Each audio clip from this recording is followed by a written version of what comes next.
Welcome back to another episode of Footy and Coffee Conversations. Hope you enjoy our guest today. What's up, man? Hey, how's it going? Good. How you doing? Good. How are you? Good. Before we get going, I gotta. Yeah, you got to tuck in. I will too. Not that I'm trying to get crotch shots in our. Yeah, that's the content we need. Yeah, All right right. there. Good. Yeah, we're tucked in. We're good. All right. So just start. Give us your name, where you play right now, what position. My name's Sean Totsch. Play center back, and I play at Louisville City FC in the USL. All right. So before we get into kind of your career, just so the people weren't confused why we both stood up and put our shirts tucked in, if you want to give us a little background on that whole story. uh, so it really started last season, but it really became kind of a my almost like my calling card, I would say, where we all know that traditionally we all grew up playing where the refs made you tuck your shirt in. If your shirt came untucked, the ref would run over to you and be like, "Hey, man, you got to tuck your shirt in or else you can't play." And we're like, it always seemed like the dumbest rule. Makes no Um, sense. and then at some point, which it was never really established, I don't remember like a specific year, everyone just started like not wearing their shirt tucked in anymore. And it was Yeah. just like, well, why? What happened? Like, it's not like everyone decided, like, hey, all right, now we play with our shirts untucked. Because I, whether your shirts, they always said that's like, so you can see if your shirt's pulled. Well, you, if his hand's on my shirt and it's not on my body, it's being pulled. yeah. My theory with part of it is that when the jerseys got tighter, then they Yeah, were that's like true. billowing. I don't know if that's part of it or not, but That's true. Well, like, so I started wearing my shirt tucked in preseason, and we started the season well, and people were like, yo, why are you wearing your shirt tucked in? And I was like, I kind of like it, and I played well in the game. I had it tucked in, and well, the reason I played with it tucked in because there was a picture of me like way back where one game I had my shirt tucked in, and I was like, wow, I like that look. Like it looks good, and I'm like, all right, I'll bring it back. And some fans started messaging me and said they liked it, and I played well, and the team was doing well. So I was like, whatever, I'm just gonna keep it up, and then I said something about being tucked in, and then I had a friend who was like, yeah, tucked in, locked in. And I was like, love that. there it is. So I actually have it. I have it trademarked in the United States. So if you're trying to create a T-shirt with tucked in, locked in, you got to come see me. Yeah, you have T-shirts that you sell now, Yeah. I did like some limited supply. limited edition. But it was just. Well, it started because my girlfriend made me a shirt for my birthday. And then I was like, I shouldn't just make some for the fans because, you know, we've all had, everyone has enough of their own team gear. So I was like, why not try to reach out to the fans and connect with them in a different way as opposed to like, just on the field, and that's something I enjoy, reaching out and connecting with fans in like unique and different ways. Yeah. No, I like it. And you even got some players. I remember in preseason this year, Drew Connor was Yeah. posting and he was tucked in, locked in. And Oh yeah. It's in the works here potentially in the future to maybe have you know, a maybe a podcast or something, or maybe just like it's like a coalition of players, a union of being locked in. a question that we got regarding the tucked in, locked in was how many times have you told someone to unlock it? They're not worthy of the tuck. I welcome anyone to it. That the thing is I'm not gonna go and tell someone that they don't deserve it because it's more of a what they're trying to be. So even if yo, what's up, plums? Uh, they even if they're not, no one's not worthy of tucking their shirt Okay. in. It's just Okay. more So of like equal a statement. opportunity. Yeah, equal opportunity. It's more of what you stand for. Now, do you ever tuck it outside of the field? Just normal day life? It's funny because like there's times that I'll run into like a fan or something like that, or someone outside, and they'll be like, "Hey, yo, your shirt's not tucked in. Like, what's going on?" Uh, so I mean, I'm an avid golfer, so I actually go out when I'm on the course. I try to get locked in as well. Okay. Okay. I like it. I like it. All right. So we're gonna come back to questions in a little bit, but first I want you Okay. to kind of tell your story of your career, starting with kind of youth, how you decided where to go to school, that process, and then what eventually led you to believing that you were good enough for professional, and then how you got your first chance. Okay. Well, like I grew up in the suburbs of Chicago. I mean, I kind of have a little bit of a similar story to Abador. I mean, we both grew up in the suburbs of Chicago, and I grew up playing for Naperville Lightning, and I kind of bounced around to a couple different teams, and then ended up joining the Fire, and then right my freshman year of high school, I had an opportunity, and I actually went to the same high school as David. And I went my freshman and sophomore year, and we're the same year, so we actually never went there at the same time. But I ended up going to Shattuck for my freshman and sophomore year. Came back. I ended up my scholarship wasn't going to be enough for there, so I ended up coming back to just go to public school, and had some fun because I came back and played high school soccer, and I played on the same team as my brothers, who you know. I ended up my senior year of high school, and like I just played striker. You know, I was like, at that point I had a huge growth spurt, and I was pretty big. I think my senior year of high school I was like 6'180". Like I was huge. That's big in high school ball. Yeah. So I was just like, play the ball over the top. I'm gonna run it down, kick it as hard as I can at the goal, and I ended up getting like in my 2 seasons like 50 goals and like 30 assists. So it was just fun. And then I ended up went to some different camps and stuff like that. And I ended up going to Northern Illinois, which is was only like 30-45 minutes away from home. And I don't know if at that point I really thought of like, I was like, you know, I'd love to play professional soccer, but I don't know if like, you know, if it's possible, because at that point the only thing I really knew of was the MLS or, you know, some foreign leagues that I had no knowledge of how I would ever play there. So I played my time at NIU. I played with the Fire PDL, and like towards the end, I realized that you know, I was capable of being picked up homegrown, but they weren't going to take me.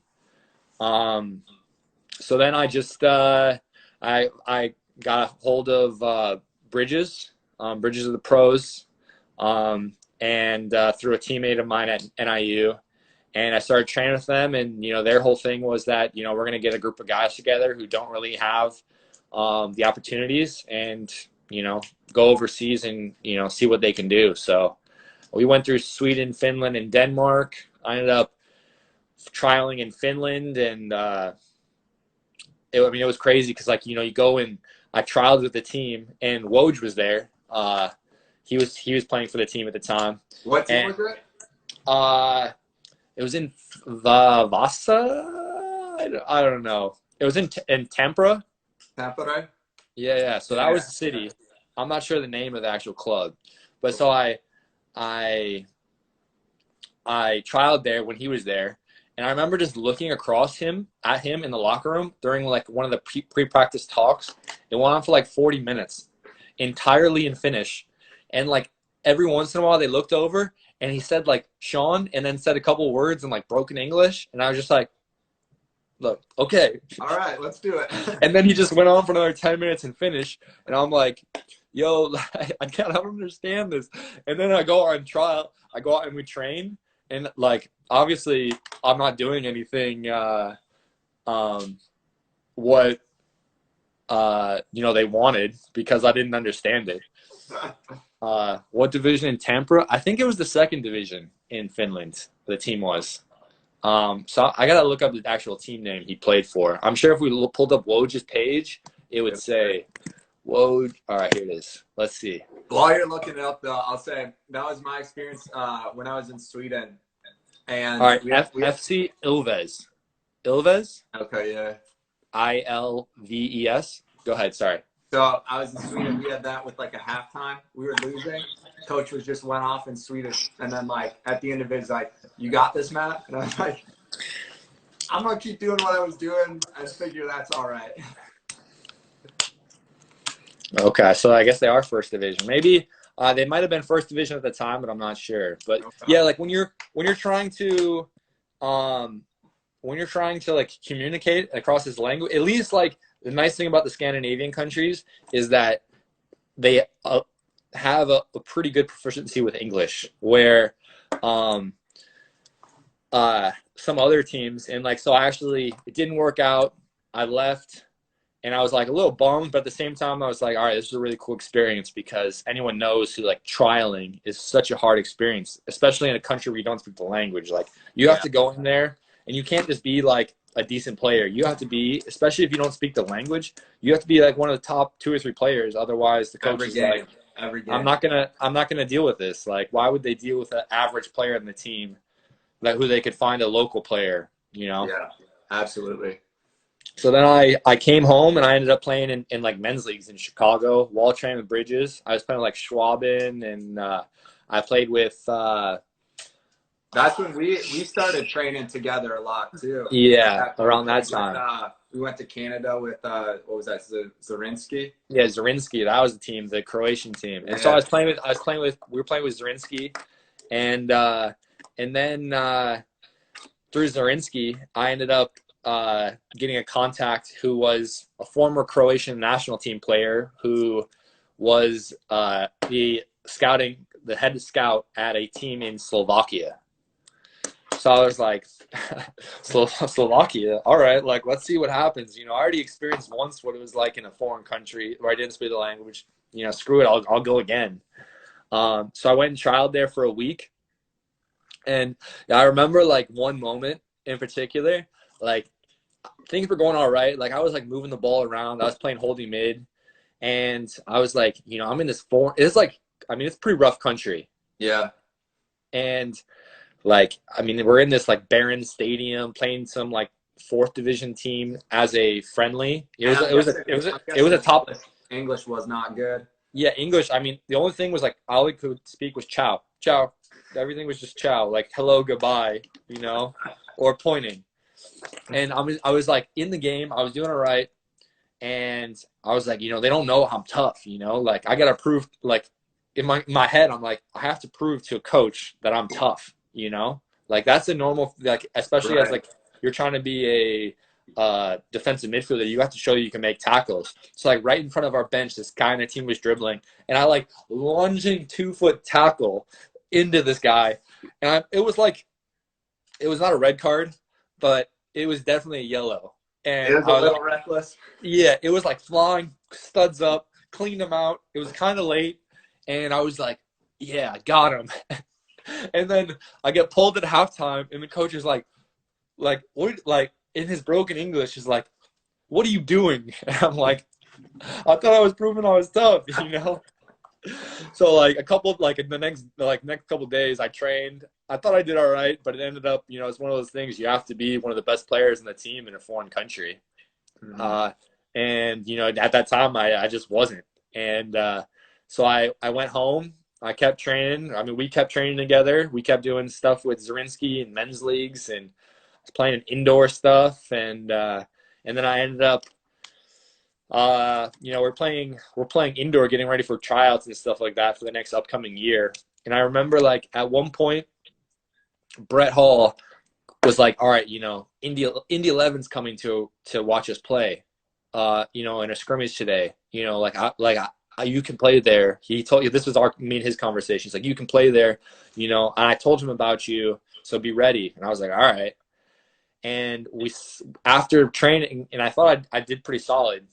The coach at the time was like, you know, yeah, Sean, he's just, this was him talking to Brett. He was like, Sean, he's just not, he's not big enough or strong enough to play in the back for us, and he's not technical enough to play in the midfield. And I'm like, that's like a blow. That's a blow to you as a player. And I'm like, well, shit, like, is this for me? Yeah. But I just kept playing. And like, I think it was like 2 weeks later, they were like, all right, there's a tryout at the Rochester Rhinos where Pat McMahon was playing at the time.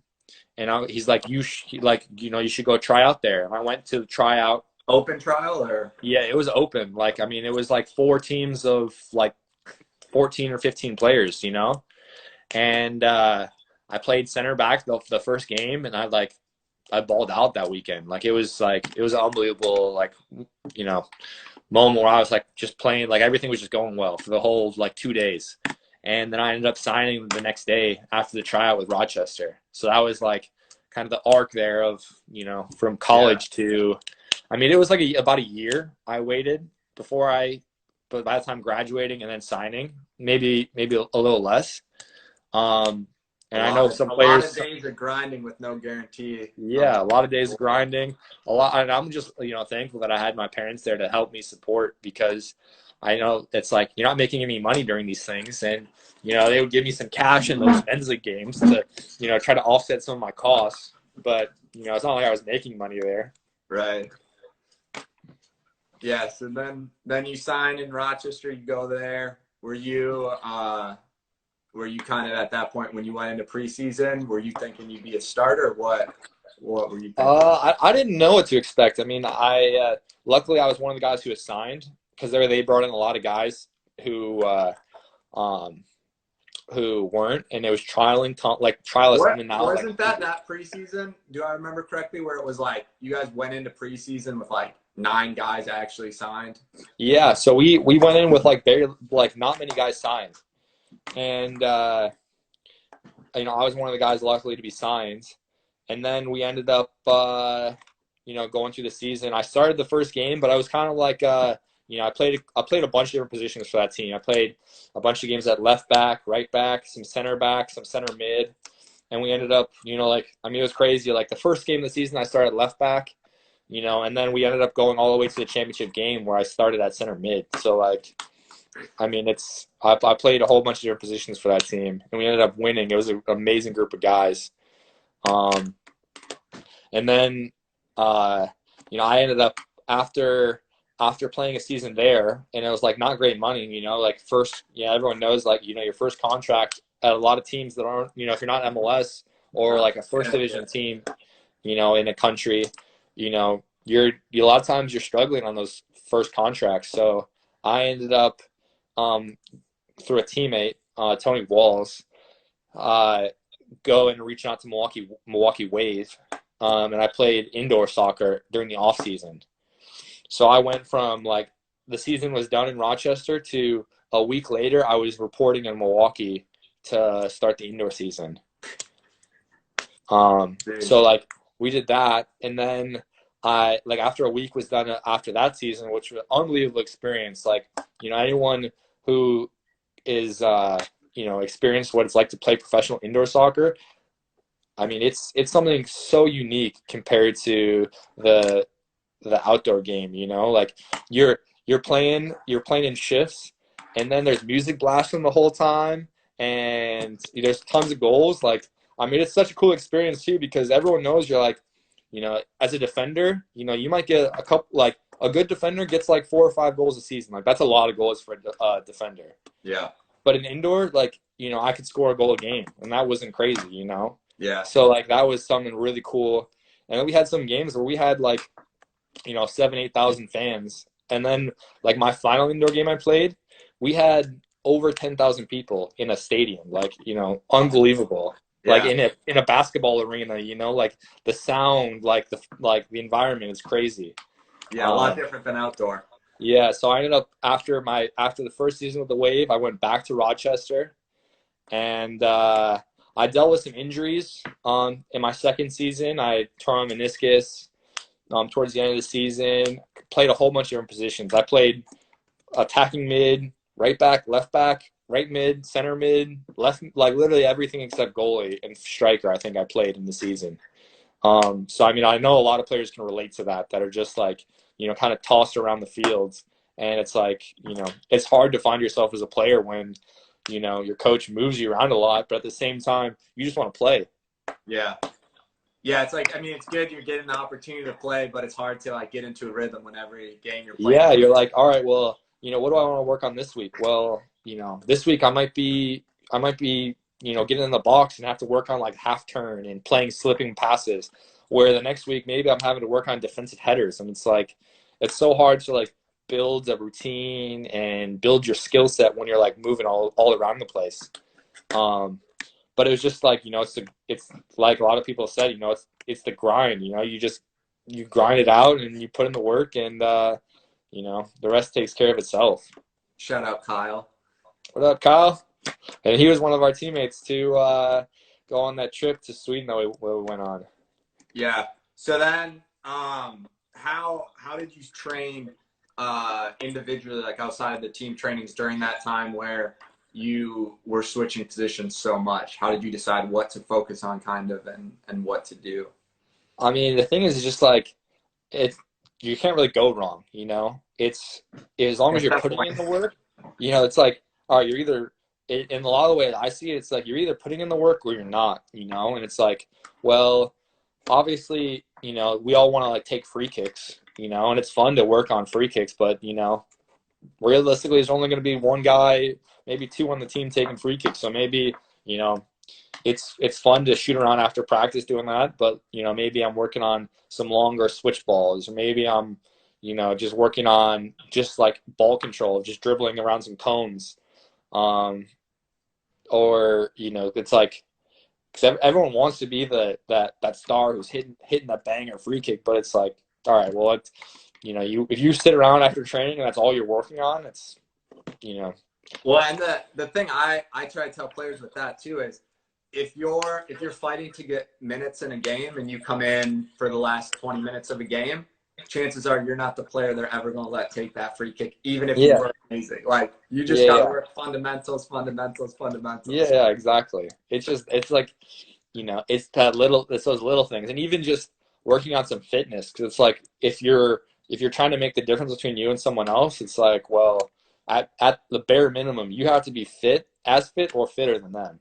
Yeah. Which is especially when you're coming in as a sub, like having fitness over the guy next to you often is like a big motivation for a coach to push you in. Like 10 minutes left in a game, I need to know he can track back every time. Yeah, he's gonna, and it's tough too. Like when you come in as a sub, it's not like, you're like, oh, you haven't played, you should be fresh. But at the same time, everyone knows, like, it's kind of that when you're adjusting to the pace of the game when you first come in, like it takes your breath away. Like you can, like if you're not fully prepared for those moments when you first go in, like if you can really get tired super quick, even as a sub. Yeah. Yeah. I mean, you look at normal start of the game, first 10 minutes, a player can basically make any mistake, and coach is like, oh, you just get into a rhythm. You make that same mistake as a sub. When you come in, they're like, oh, he's not getting a chance again. Yeah, exactly. So then talk about end of Rochester, and then kind of moving on to where you're now at.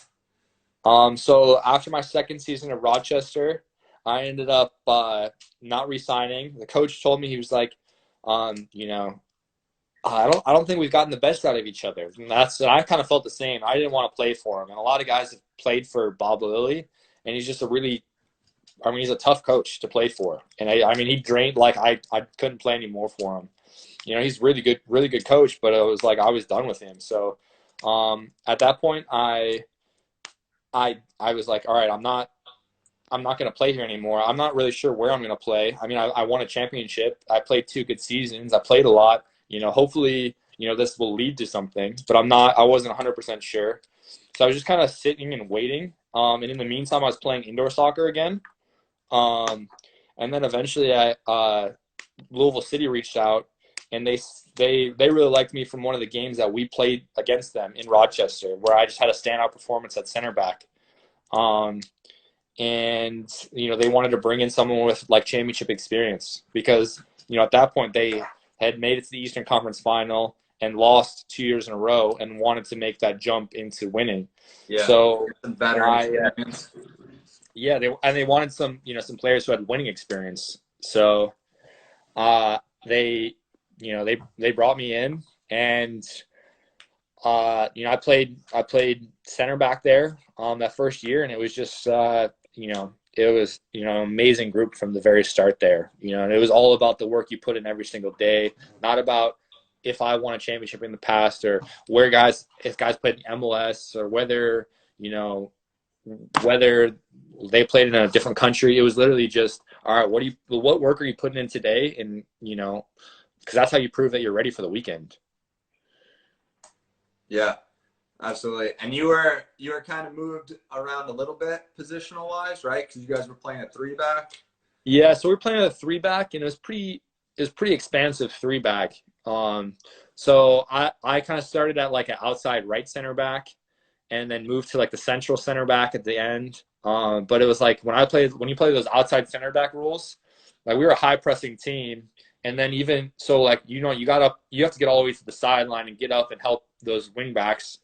But then at the same time, when you have the ball, it's like you're pretty close to an outside back. You know, I wasn't getting around the corner to cross or like getting in the box, but there's times I'm like, you know, taking my space. I'm all the way on the sideline. That really helped us because, you know, teams couldn't really deal with it. Fits your game and your skills set as well. Yeah, it helped me because, like, you know, I'm not necessarily like a traditional center back, like big or taller. You know, I'm got decent height and decent size, but, you know, it's not necessarily, and nor am I a, you know, traditional outside back either. So, right, you're kind of a hybrid. Yeah, so like it suited me. Yeah, and then you guys had some more success there. Yeah, so we first year we won the Eastern Conference in the regular season and hosted the USL Championship and won. You know, at that point too, like I had an opportunity to go back and play indoor, but it was just, you know, time for me to rest. And, you know, I went back to Chicago and, you know, trained and played some indoor soccer for the fun of it. And then went back to Louisville City and we did it again. And that was a crazy season because a third of the way through the season, we were I mean, we were on a hot streak, and it was 2018. And when we started the game, 6 wins in a row, and then our coach left, you know? Oh, that's right, yeah. And like, what kind of, like, that doesn't happen where your coach leaves because your team's doing well, you know? Like that, like, you know, you don't really hear of that. No. So yeah, he ended up taking a job somewhere else, which was great for him. You know, we wanted him to move on to the MLS. So then, you know, we showed up to training on Friday, and I remember this where it was like we went from 30 in like the span of 30 minutes. It was, hey, coach is talking. I'm leaving. You know, I'm taking an opportunity. We all wish him the best. And he took the whole staff. Like, he took the goalkeeper coach and the assistant coach with him. Wow. And they left the room. Our owners came in, and then they like left, came back, and they announced that we were going to have player managers. So we had 3 players who managed the team for 6 weeks. Oh, wow. How was that? I mean, it was crazy because, like, people, I mean, they put in a ton of work. Like, those guys, unbelievable work that they put in. They were scouting. Like, we would go to play a team, and they would watch collectively, like, 6 games of the team we were playing. And it's like, and they were doing practices, like they were scheduling practices and putting training plans together. And we kind of kept the same routine that we established before that. And, you know, we went on to, I think we were 4-1-1 in 6 games. Oh, wow. As with player coaches. I mean, like, unbelievable. Yeah, that's unreal. And then John Hackworth came in, he took over, and he just, you know, made some tweaks and some, like, you know, put his touch on the team. And we went on to, you know, win another USL Championship in Louisville. Yeah. No, that was a wild season, but it came to fruition with the championship. So yeah. But yeah, I can't. Weirdest way to get there. Yeah, I mean, to go through, like, the 2 coaching changes and have player coaches, and, you know, we finished second in Eastern Conference, and then, you know, won the league. It's like, yeah, I mean, it's crazy, but it's like all credit to the group that we have. You know, the guys are like unbelievable players, and like, you know, amazing amazing work ethic and culture that they and we have built. Yeah, and last year, I mean, obviously it maybe didn't end how you wanted exactly, but you guys had a lot of success as well. Continuing. Yeah, I mean, we struggled through some stuff because, you know, as we're back-to-back champions, and, you know, every team you play is, you know, is coming for you, and like that's, you know, that's great because it's like it's making us better for the entire season. But it's also, it's tough because it in your head a little bit, it's like, all right, well, we've won 2 championships. We really haven't had too many players be moved up to the MLS. Like, we had a couple, but, you know, you see on other teams where, like, you know, the whole team's going up to the MLS, or, you know, more guys than us. And it's like, well, I have some really talented teammates. Why aren't, like, and, you know, like, why haven't, you know, they gotten the opportunities? But at the same time, it was just, you know, we went through some struggles, and we ended up coming through them, and we ended up finishing in 4th in the Eastern Conference, and, you know, really towards the end of the year became a really solid team, and made it to the USL Championship and had it hosted in Louisville again. And you know, we actually scored 7 minutes into that game. Like, we had a, you know, really great start to that game, and then ended up giving away 2 set-piece goals late in the first half, and it really, like, you know, kind of we were just trying to claw back from there against a team that sat back, and it was just really difficult. Yeah.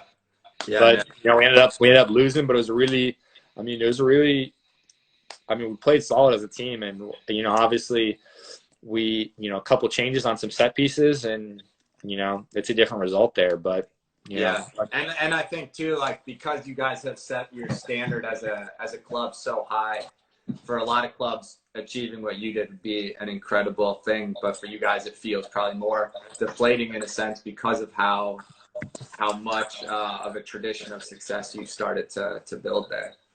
Yeah, because I mean, like, once you start having success, it's like creating that minimum expectation of success. It's like our lowest expectation was to win. You know, like, that's what we expected. We expected to be in the championship game. We expected to win it. Like, that's what we decided as a team, you know, and that's what those standards are set every day in training. And, you know, don't even necessarily have to speak about it, but it's literally, you know, we're training to be champions every single day. Yeah. So talk me through a little bit of the mental aspect for you personally of one, I don't know if there's any for you personally of, like, frustrations or to continue working hard when maybe the opportunities at, like, the MLS, you know, having all the success you have and not getting a crack at that, how do you stay motivated and challenged? And then also, you know, with just how many games you've played every year and going to the championships all the time, winning some, losing obviously, but how do you stay motivated to continue to grind and work? I mean, I just love the training. Like, I love being out there with my teammates and putting in the work, you know. And I think you really have to establish, like, what your motivations in training. Like, I'm training, I'm trying to push my teammates, but it's not because I hate the coach for not playing me, or I hate my teammate for playing above me, you know. You have to go out there, and it's like, all right, I want my teammates to be better, you know. Like, I have to, if I'm giving them a shit pass or stitching them up, it's like, all right, well, that's not helping either of us. You know, it might make them look bad, or, you know, but, you know, that's not helping us. And I'm not hoping he gets, like, roasted in training, you know. If there's something I see, you know, I go to my teammate and I'm like, hey, you know, like, maybe let's try this instead. Let's look for this. All right, what do you see here? And then if that way, if because you want it the same way, you know, if I'm struggling with something, then your teammate comes to you like, hey, you know, I see you're struggling with this, you know, like, all right, let's try this instead, you know, like, trying to solve problems collectively and for the betterment of the team, as opposed to each of us individually trying to figure things out and then trying to put it all together. It's like, that's not how the team works, you know. You gotta, like, solve these things collectively and work through them together. And talk a little bit just about your experience coming in first year with Rochester. Obviously, you're a young rookie, without, you know, I'm sure kind of keeping quiet maybe at times, not trying to, you know, do anything to cause problems as a rookie. But then talking now, obviously, you know, what you're tied for the top for most USL championships. Now you're a seasoned veteran for a lot of years. So now I'm sure you have a much bigger input in the locker room and leadership. Talk about kind of the growth and how you've matured to get to where you are with that. I mean, part of it is just like, you know, through the time you feel more and more comfortable, you know, speaking out on things and, you know, saying what you see and trying to make, you know, points in the locker room. But I think a big thing there is trying to establish in the locker room that all viewpoints are valid, you know, like it doesn't matter, you know, whether or not it's your first day with the team. Obviously it's tough first day of the team, but like if you're a rookie or if you're the, you know, team captain, you know, people should have an equal voice, you know, to be heard by the group. And I think that's something we try to do, that it's like, all right, if you see someone, speak up, you know, and, you know, whether, you know, it can be tough in some places, you know, like you feel like, oh, I don't deserve to speak with these guys. But it's like, you know, you see something like, you know, and you feel like it's valid to say it, like probably other people are thinking the same thing. And the only way you're going to grow in the confidence is to actually speak on it, you know? Is to, like, if you want to have a bigger presence in the locker room, it's not going to happen overnight. Like, start with smaller points. All right, you know, in a video session, be like, hey, ask some questions, you know? Feel free to ask questions, even if it does seem stupid. Yeah, I remember my freshman year at university, we have our first team meeting, and then we're going to the locker room to go out for training. And the assistant coach says, hey, freshmen, like, stay in for a minute. And we sit down. And at that point, I was the only freshman that they were looking at for starting. And so the assistant coach goes, hey, just so we're clear for everyone, we don't want to hear, we don't care what your opinion is in team trainings, video sessions, anything like that. He's like, stay quiet. He's like, Poland, if you're starting, like, you can ask questions so you can learn. But he's like, otherwise, like, we don't want to hear freshmen talk at all. So you see, like, sometimes it goes the other way, which then I think, you know, that I get to a sense of, like, learning before you speak to a point. But then I think it also can be where you see something that's a problem that maybe someone else doesn't notice. And now all of a sudden the problem's just continuing because you're too scared to say something. Yeah. Well, I think it's also the point of what you're trying to say. So, like, are you trying to say something to be heard, or are you trying to say something because you think it's a valid point? And I think that's the difference there, because, like, some people try to establish themselves in the team versus some people that are trying to just actually make a valid point, because there's a big difference. You're like, all right, you know, you're trying to just be heard and be a presence in the locker room. That's way different than actually being like, all right, you know, here's something where here's a flaw in our formation or the way we defend or we work together. You know, like there's a major difference between, you know, just trying to be heard and, like, trying to make a valid point to your team. Absolutely. Yeah. What's the motivation behind it? Yeah.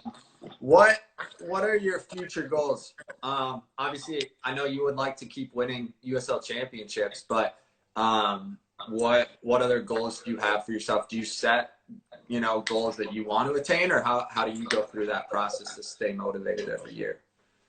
I mean, typically, like, through the year, I have, like, I like to write things down in my like a mirror, like, so if there's like a bathroom mirror. So, like, in the past, I've written, like, you know, in big letters, like, it'd be in the upper corner here. I'd be like, all right, you know, win a USL title, or, you know, even if it's not necessarily soccer, you know, like, have a couple goals, have a successful relationship, you know, reach out to my grandparents once a week. Like, I try to write a couple things that are targets for me for the year, and then I kind of, like, will tweak things like week to week. Okay. Yeah, I write stuff on my mirror, but that's just to try to cover the mirror from having to look at this. To see your face. There are a little mustache there. So we got different reasons, but the same. Yeah, for writing on the mirror, but hey, I mean, it's a start. It's a start. But I like it because it's like when you actually, like, can see it, and you don't have to, like, open something, but it's something where you look every day. Like, I think it's a good habit to have. And obviously some people don't have like a big mirror to write on, but even if it's like a post-it note, it's like, all right, here's a little note to myself. You're like, all right, this is what I'm trying to achieve. And just a little, like the little reminders on a daily basis lead to the bigger things. And it's like these habits that we set for ourselves is who we become and how we grow. Absolutely. Absolutely. So you talked a little bit about your indoor experience, how that was. What for you, for your position, what's the biggest difference from outdoor to indoor for how you play your style? Well, I mean, you're always playing with boards, which is, a big change. But like a big thing is like the habit of like, and like it was initially right when I showed up to my team, they were like, they gave me looks because of this. And it's like the indoor game, you receive everything, and whether it's futsal or indoor, like most things are received with the sole of the foot. And it's like, all right, well, it's a little different than an outdoor game. Like, you're taught like inside the foot, outside the foot, directional touches, move the ball kind of a thing. Where like indoor, it's like, all right, stop it, let them come to me, and then I move off of that. So I mean, that was like a big change. And I got some looks from my teammates who are like, yo, stop soloing the ball, man. I'm like, yo, it's working for me, so I'm gonna keep doing it. Going back to your championships, you've won 3 of them now. What's been the difference between, say, the first and the last one that you've had? Was one more rewarding than the other? Did they all feel the same? What was your kind of emotional reaction to each one? I mean, it's kind of it's not like any of them were surprised. Like in the groups that I was with, we truly believed that we were champions and that that we should win. So, it wasn't like any of the games. And I think that was one of the keys to being the successful teams that we've been, is that it's like, all right, we truly believe we're the best team out there, and we're going to show you why right now. I don't know. I mean, there's obviously, I played some different roles. Like in my first championship, I started at center mid. I didn't have the best game. I didn't have the best game, and I was like distraught because I'm like, yo, I didn't play that well. I got subbed off like they scored in like the 65th minute, and I got subbed off right after the goal. Like it was a set piece, but like in general, I didn't feel it myself. I was super nervous, and I remember like as soon as the championship was done, I was like, I wanted to go train the next day. I was like, yo, I didn't play well enough. The season was done, but I'm like, yo, I want to train right now. Like, let's go. To my first one in Louisville, where that I was definitely like, all right, I deserve to be here. Like this is, and I started at center back that game, right? Yeah, I started at center back that game, and like we played well, and it was a late goal, and that was like one of the greatest feelings, because it was just like, I definitely felt like more confident in myself after that. And I played a lot. I played really well. And then my third one was it was different too, because I started the season as a starter, and then I had some other players who started playing really well. And that was one of the things that's hard as a player, is like when you're not playing, sometimes it's not because of you. It's because of something your teammate's doing, like if the guy who's playing in the same position as me is playing out of his mind, that's no reason for me to get down. Like I have, right. Like that's good for him. That's good for the team that he's playing great, Mm-hmm. So that was a little bit of a struggle, but I was dealing with it really well. And I ended up the last 10 games, like coming in as a sub, like late in games, whether it was center mid or center back to close games out. And then I got subbed on like halfway through, or like late in the championship game with like 15 minutes to go after we scored, to help lock it down. And we ended up locking it down and winning against Drogba in Drogba's final game as a professional player, which was a really cool experience. I was right next to him, and I was just like, oh, yeah, sorry, man. He asked to trade jerseys? Yeah, no, that was like Luke Spencer, he made sure he talked to him before the game, and, established that they were going to trade jerseys before the game. So, but I ended up trading with one of my buddies from Rochester, and so yeah, it worked out. Yeah. And then last year we ended up losing. But that was the game where I felt I was having one of my stronger performances of the 4 championships I've been in. And, just like I was playing really well and, made some really good plays and like passing the ball really well. And then it just, we had to change some things and I ended up getting subbed out to put on a more attacking player. Yeah, I mean, that was a different one too, like where then I'm watching the final parts of the game on the bench. So, Yeah. I mean, yeah. But there was a funny one. So in 2018 when we won, I had to go to the bathroom. So I ran to the locker room to pee. The crowd starts going nuts and I'm like sprinting out onto out of the locker room and they're already walking back from the celebration. So I never even saw the goal that won us the championship game. I was in the bathroom at the time. You're like you heard the crowd roar. Yeah, I heard the crowd roar. And I'm like running out because I knew too. Like I was the player that was getting subbed in that game once we scored to help lock things down. So like we scored, and I'm like, I gotta get my shin guards on. I gotta get ready. I gotta start doing some sprints because like I'm about to go on the field. That's incredible. All right, so then we got just a couple more like fun questions. Okay. I want to know your top 5 aside for Soccer City team. You can put yourself as the sub, so you can fill it with 5 guys, and then no top level guys, because those are obviously. I think it has to be guys that I've played with there. I couldn't just for me it would have to be guys that I've played with there. And I actually did you ask Abidor this question? Yeah. Because I think it was my question for him. Yeah. Well, who did he say? So he said Jeff Gall in goal. Okay. He said Reed and Yonda as his center backs.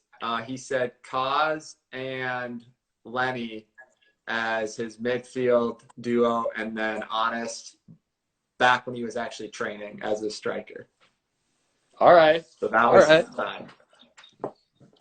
Well,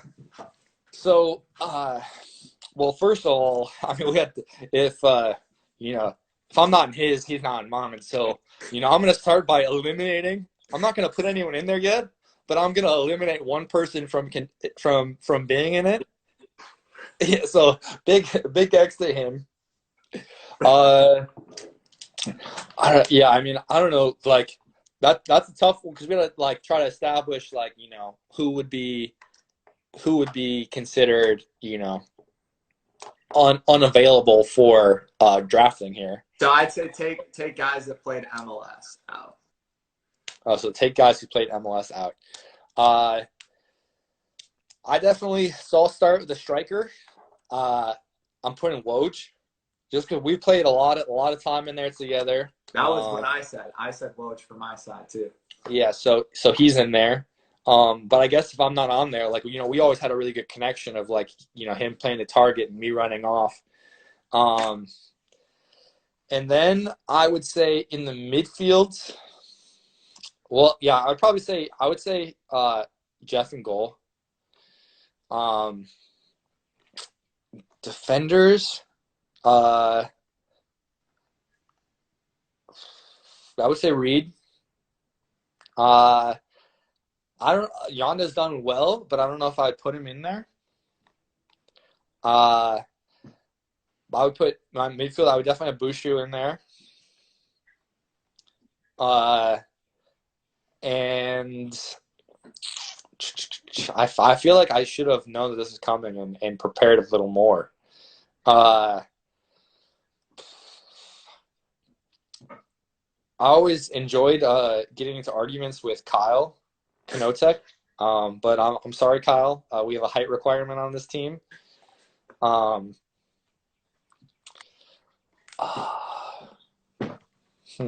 See, one that hasn't been mentioned that I thought, at least for mine, is I'd probably put X in there in the midfield. I'll put Eric as my other defender. And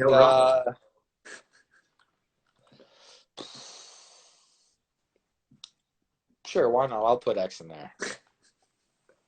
It's So it's tough though. And then tonight you'll think of like three, four guys that you should have thought. yeah. Well, like I mean, I've been playing there. I actually didn't end up coming back to play it all this year, but I've been going to play there, playing five-a-side for like 7, 8 years almost.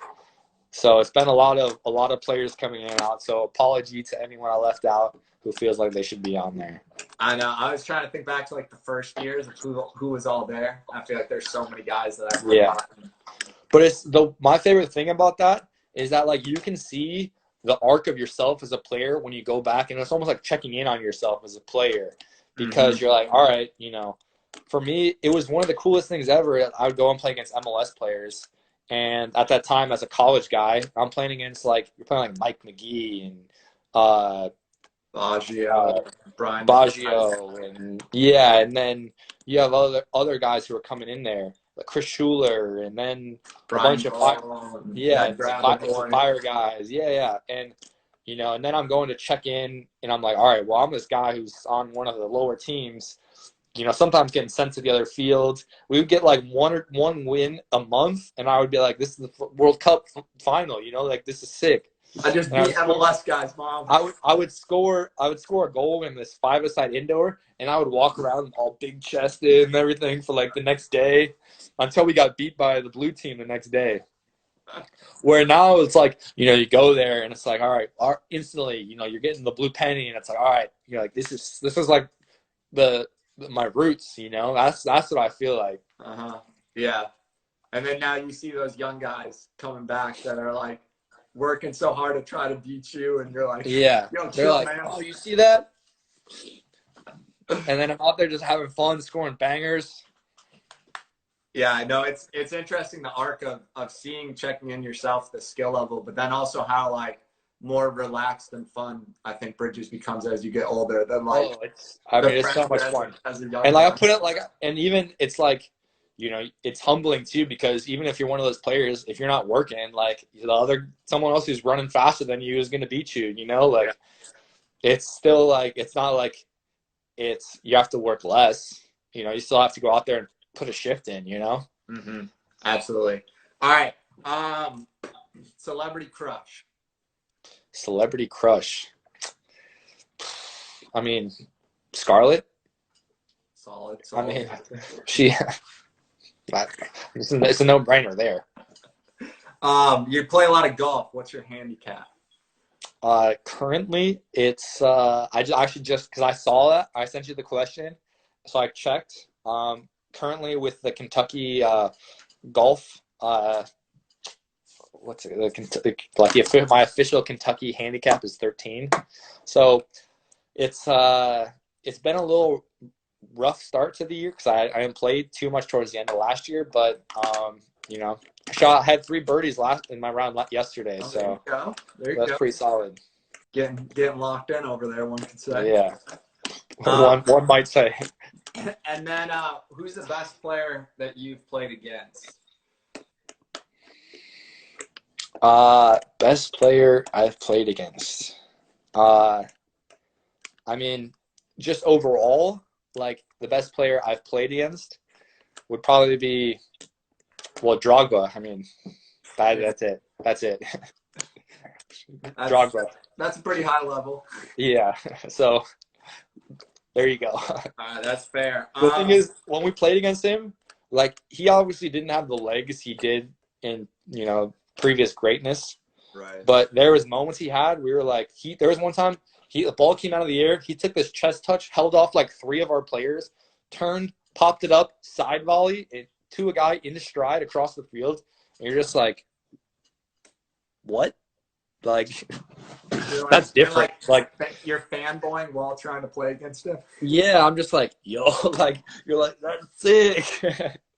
That's sick. I better get back and defend that. Yeah, and in that game, there was a free kick like 10 minutes into the game at the bottom of the circle, and you're like, it was one of those ones where you're like, you see Cristiano Ronaldo line up, and you're like, all right, what the is he really gonna shoot this?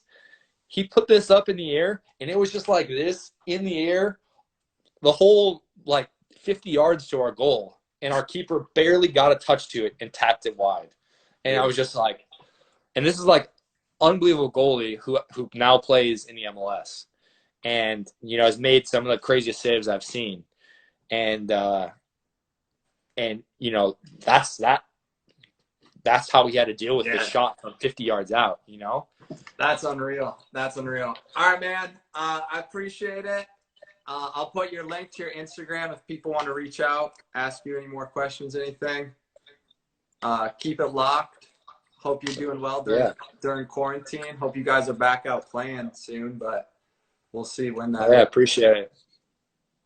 All right, man. Have a good day. Yeah. Thank you. Yeah, you too. Thanks for having me. Yeah. Bye.